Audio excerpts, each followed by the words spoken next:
Here's an overview about a fun fact about roots of quadratic equations that came up during a conversation this week. I thought it was a fun little fact, and maybe I should say something about it. So here it is. This is, like advanced algebra, pre-calculus type of zone where you're learning quadratic functions and roots of quadratic functions and all that good stuff.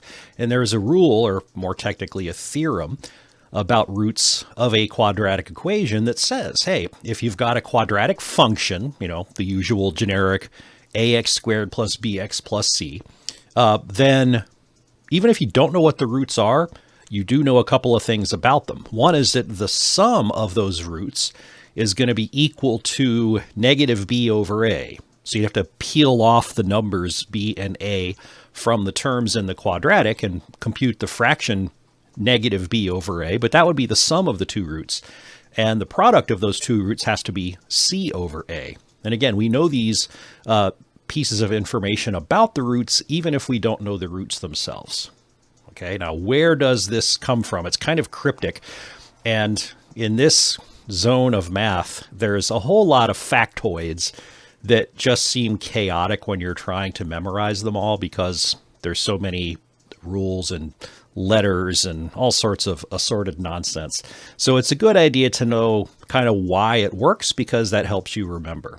So here's an example of it in use. I've got the quadratic function 2x squared plus 5x minus 11. Now, again, the general template for one of these things is ax squared plus bx plus c. And so we can go to 2x squared plus 5x minus 11. We can peel off the a from this first term, so a is 2. We can peel off the 5 from this second term, so b is 5. Then we go over here, we see negative 11, matching that to the template where it's plus c. So c is actually negative 11 to make all the signs work out. And then we can bring in the two facts that we now know about the numbers that would be the roots of this quadratic function. Whatever those roots are, they're going to have to add up to negative b over a, which will be negative 5/2. And their product is going to have to be c over a. Now, c is already negative 11, and a is 2. So the product of those two roots would have to be negative 11/2. Okay, so that's information we have about the roots. And maybe those two pieces of information, if you like number puzzles, maybe that's enough information to tinker around and figure out what the roots are. Again, just for a puzzle. Now, we know the godfather of all ways to calculate roots of a quadratic is the quadratic formula. Okay, but this would be a good little number puzzle to see if you could figure out what the roots would have to be otherwise. So why does this work? Okay, well, first, let's make sure that even though we've talked about it already, we all agree what a root is. Okay, so given the generic quadratic function ax squared plus bx plus c, the roots of this function are values of x that when we plug them into the function, we get 0 back. So one of the easiest quadratics there is, the easiest one is x squared. The next easiest, x squared plus 1 or x squared minus 1. So this is a pretty darn easy quadratic. X equals 1 is a root of this, because when we plug 1 into this quadratic function, in other words, when we ask for f of 1, plug in 1 for x, 1 squared minus 1, ta-da, 0. So x is 1 is a root of that. X equals 0 isn't a root, because when you plug that in, you get negative 1, which isn't 0 as a result. Now, we know in general that quadratics are expected to have two roots, and that doesn't always mean two different numbers. Roots can be repeated, right? Do you know what the other one is for this function? I'm not going to tell you, but you should know what it is at this point. All right, so let's take a look at why that weirdo rule about the sum and product of roots works out. So just erase everything we've thought about in terms of specific quadratics, and we're just going to start with a clean slate, say, hey, there's some quadratic function out there, and it has roots that we're going to name as R1 and R2. So these are the two numbers that when we plug into this mystery quadratic, we end up with 0 back. Now that means that we can construct this quadratic by taking x minus R1 times the quantity x minus r2. Why can we do that? Well, remember, r1 is one of two numbers that when we plug it into the polynomial, we're going to get 0. And if we plug r1 into this, that first term, x minus r1, is 0, which means the whole thing is going to be 0. Similarly, when r2 gets plugged into this, the right term is going to be 0, which means the whole thing will be 0. So, knowing what the two roots are, we can construct the polynomial like this, although now this case it's already in its factored form. So we need to bloat that out by doing all the multiplication to turn it into something like ax squared plus bx plus c. Now if I do that, do all the foiling or the cross multiplication, we'll get x times x, which is x squared. We will get this negative r1 times this x, so there's negative r1x. We will get this negative r2 times that x, so there's negative r2x, and then this minus r1 times this minus r2, altogether positive r1 times r2. And with a little grouping now, we see that this polynomial, this quadratic polynomial, has turned into x squared minus, I combine these two middle terms here by factoring off an x and also factoring out the minus sign. So these two terms combine to this. And make sure you understand why the minus sign out here causes the plus sign there. Okay, but those two terms in the middle turn into this, and then this last term just is what it is. And now look what we've built. The two root values, r1 and r2, have basically informed us of what the constant term in this quadratic function looks like. It has to look like r1 times r2. So the product of the two roots is equal to this last term. The sum of the two roots has told us what the coefficient of x is. This is called the linear term because it's just a constant times x. So knowing what these two roots are, we can construct the third term as their product, and we can construct the third term out of their sum plus throwing on that minus sign out there. Now, here's the thing that separates this from the general case so far, is when I took these two roots and I built this factored version of the quadratic and multiplied everything out, we just ended up with 1 times x squared out in the front. Okay, the general case we're looking for wants ax squared as the leading term, where we can have any number in front of that.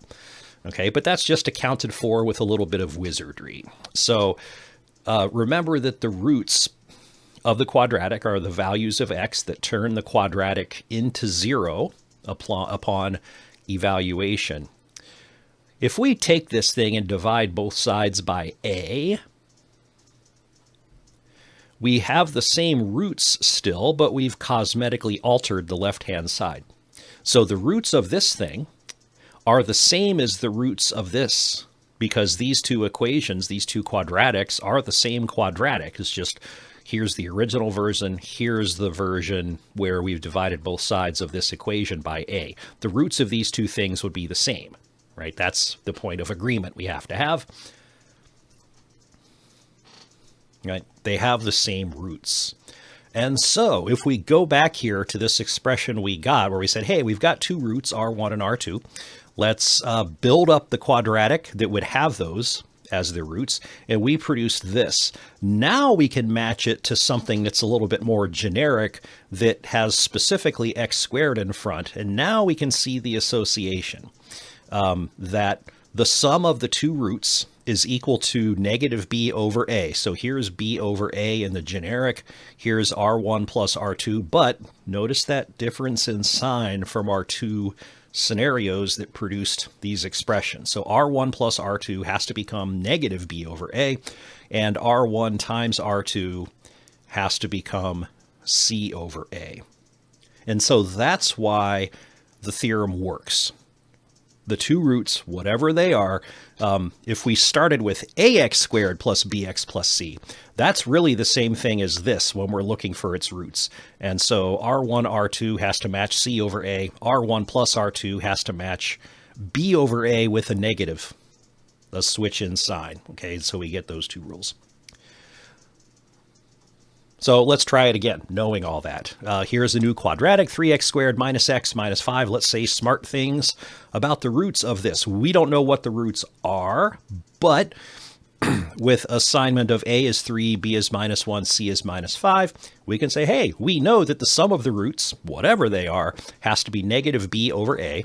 So negative 1 over 3, and then change its sign.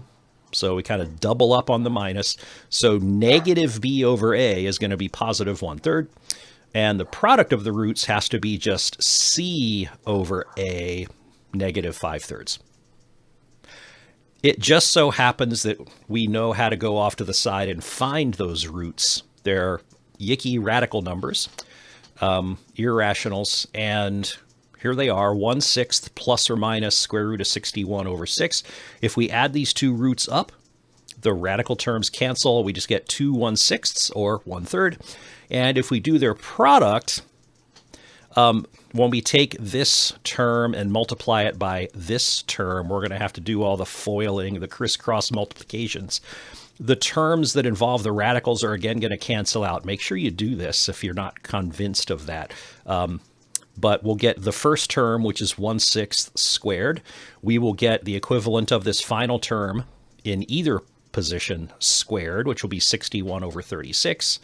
This shakes out to negative 5/3. So the rule holds up. And the cool thing about this rule is that it even works when the roots are complex numbers. The dogs always start barking when I'm doing these videos.